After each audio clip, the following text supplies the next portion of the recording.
प्रणाम सभी को। माया ही ब्रह्म है, माया ही सर्वस्व है। क्या है ये माया और इसको कैसे समझा जा सकता है? ये विषय जो है वो काफी गहरा है और काफी ऐसा लगता है कि इसको समझना बहुत आवश्यक है, क्योंकि ये हमारे दिनचर्या से जुड़ा हुआ है और हम यहीं से तो बाहर निकलने का प्रयास कर रहे हैं। कबीर साहब की यहाँ पर एक वाणी याद आती है जब माया के विषय में बात हो, और कबीर साहब की ये वाणी अगर जिक्र ना हो तो फिर बात अधूरी सी रह जाती है।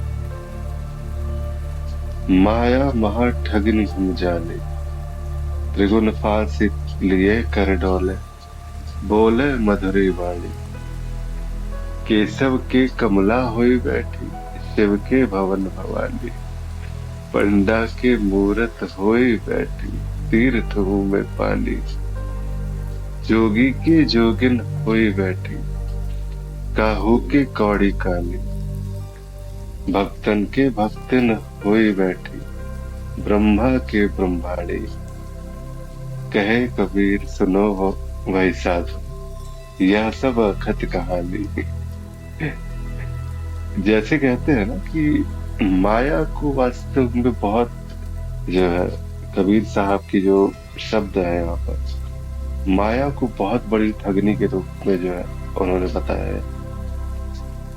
उनका कहना है, जिस प्रकार से उन्होंने व्याख्या भी किया, शिव के घर जो है वो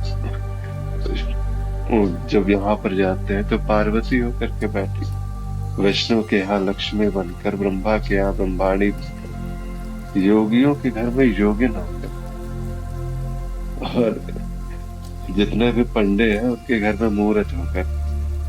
कहीं ना कहीं क्या है वास्तव में, इसमें मर्म क्या है, इसको कैसे समझा जा सकता है? और ये ऐसी है महामाया कि यहाँ पर एक हाथ में जो है फांसी की डोर है, त्रिगुण फांसी का डोर जो है वो हाथ पर लिए हुई है, और दूसरे से बड़े मीठे बोल बोले जा रहे हैं, क्योंकि यही वो चीज है, यही वो प्रपंच है जो माया अक्सर खेल खेलती है। और यही खेल करके न जाने हम जैसे कितने ही यहाँ पर जो आध्यात्मिक मार्ग में भी आते हैं, और फिर इस माया की फांस के आगे फिर वही लाचार से कुछ ना कुछ एक डोर हमें चाहिए, कुछ ना कुछ एक आसक्ति हमें चाहिए। बिना उस आसक्ति के जो है वो ऐसा लगता है कि हम पार ही नहीं पा सकते। मुझसे अगर मेरी आसक्ति छिन गई, जैसे कहते हैं किसी से उसका भगवान मत छीनो, नहीं तो वो तुम्हें अपना भगवान बना देगा, पर उनका ये एक डायलॉग था। तो बात वही कि एक आसक्ति की डोर वो सभी के पास में है, किसी न किसी रूप में, और वही महामाया, जैसे कहते हैं कि माया। वास्तव में तुम्हारा स्वरूप क्या है, तुम्हारा होना क्या है, किस प्रकार से तुम अपने आप को परिभाषित कर सकते हो, जान सकते हो? एक बार इसको गहरे उतर के देखने का प्रयास तो करो, और जितना गहरे उतरोगे, जैसे कहते हैं ना कि शंकराचार्य ने तो बहुत अलग अलग तरीके से व्याख्याएं की, उपनिषदों की व्याख्याएं, बहुत सारे अद्वैतवादियों ने अलग अलग प्रकार से बस एक तत्व को बताने का प्रयास किया। लेकिन यहाँ पर भी कुछ लोग आते हैं जो फिर कहते हैं कि ये तो एकेश्वरवाद का एक सिद्धांत दे दिया गया है, और उसे भी एक किताब की तरह जो है उसको सहेज करके किसी कोने में रख दिया गया।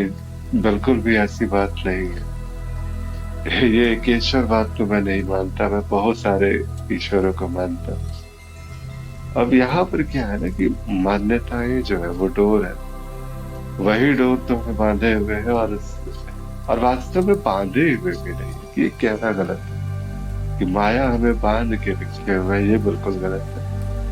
हम खुद से इतने बड़े आ सकते हैं, इतने बड़े माया के भगत हैं हम सभी के सभी, कि एक रस्सी को लेते हैं और रस्सी को ही खुद में लपेट करके और खूंटे से बांध के पकड़ के बैठ जाते हैं, देखो, और कहते हैं कि माया मुझे पकड़े हुई है। किसी ने नहीं बांधा है तुम्हें। स्वयं से तुमने उस फांस को, उस रस्सी को अपने इर्द गिर्द तुमने घुमाए हुए है, लटकाए हुए हैं। और इस प्रकार से बंद करके वो बंधन का दिखावा सा कर रहे हैं। लेकिन वही एक जीवन में एक गुरु का आगमन, एक जब वैसे सदगुरु तुम्हारे पास में आते, वो सिर्फ दिखा देते हैं कि ये मिथ्या रस्सी जो है, मिथ्या फंदा है तुम्हारे ऊपर। और उसके बाद फिर जो साधक है वो खुद ही खोल लेते हैं। अलग अलग मार्गों में अलग अलग तरीके से बताया जाता है, अलग अलग तरीके से इसे दिखाया जाता है। भक्ति में भगवान के भरोसे छोड़ दिया जाता है, लेकिन अंततः यही जानता क्या है वहां पे भक्त, कि इस जीव में और शिव में कोई भेद नहीं। तो अब ये फंदा जो है, जैसे ही ये स्पष्ट होता है, ये फंदा स्वतः दिख जाता है और वो हट भी जाता है। जैसे ही वो आगे बढ़ता है किसी भी मार्ग में, अंतिम स्थिति यही आनी है कि ये फंदा उसे दिखेगा। और ये जैसे कहते हैं ना कि रस्सी में, अंधेरे में एक रस्सी पड़ी हुई है, वहां उस रस्सी में ऐसा लग रहा है कि सर्प का भान हो रहा है, लेकिन वहां कोई सर्प नहीं है, वहां पर वैसी ही है, एक रस्सी ही है पड़ी हुई। और सिर्फ गुरु क्या करते हैं, वो ज्ञान का प्रकाश, वो बस एक दिखा देते हैं कि देख ये वास्तव में एक रस्सी थी, लेकिन तुम सर्प मानकर इससे भयभीत हो रहे थे। तुम्हारी समस्त आसक्तियां भी कुछ वैसी ही है। जीवन में बचपन से लेकर अब तक जहां जहां भी तुम्हारी पकड़ गई, जहां जहां भी तुम्हारी आसक्ति गई, वो सब की सब वैसी ही है, उसमें कहीं कोई भेद नहीं। वो आसक्ति ही है कि जिसने तुम्हें इतने जन्मों तक जो है बांध के रखा हुआ है। और इस माया की जो मिथ्या डोर है, उससे तुम बंधे हुए, इसी को सत्य मान करके जी रहे हो। इसीलिए तो कहते हैं कबीर साहब, माया महा ठगनी मैं जानी। तो माया को महा ठगनी, कितने जीवन आपका ठग ले गई है। जन्म जन्मांतर बीत गए हैं ठगाते हुए। अब एक मौका मिला है यहाँ से इस माया की जो है ठग, जो माया का जो जाल है, वहां से बाहर निकलेंगे। और इतने जन्म तो ठगे गए, अब गुरु का दामन थाम लो, क्योंकि गुरु ही निकाल सकते हैं इस माया के मोह जाल से। अब प्रश्न पे आते हैं कि माया को ही सर्वस्व क्यों नहीं कह दिया जाता। तो कहिए ना, आपकी आसक्ति है। आपने अगर यही सब कुछ माना हुआ है तो चार वाक भी तो है, पितवा पितवा पुनः पितवा, कि पियो पियो और पियो,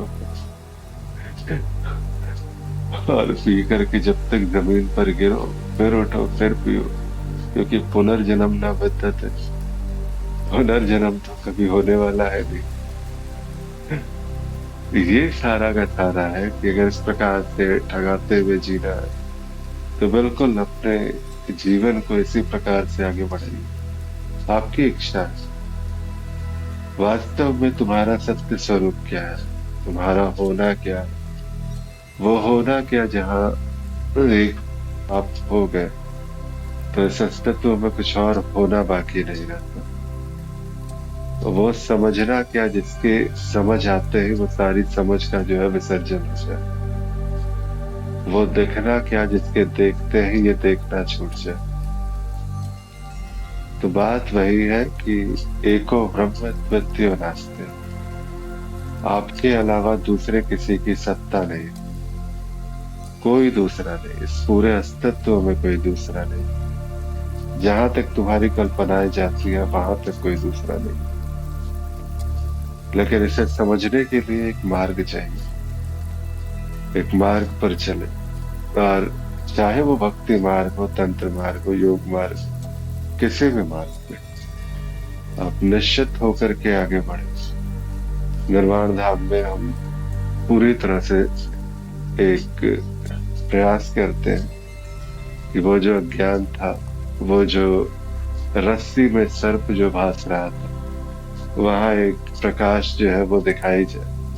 आप स्वयं जान पाएंगे क्या माया सत्य है, क्या माया ही ब्रह्म है, या माया कुछ ऐसा है जिसका कोई अस्तित्व ही नहीं।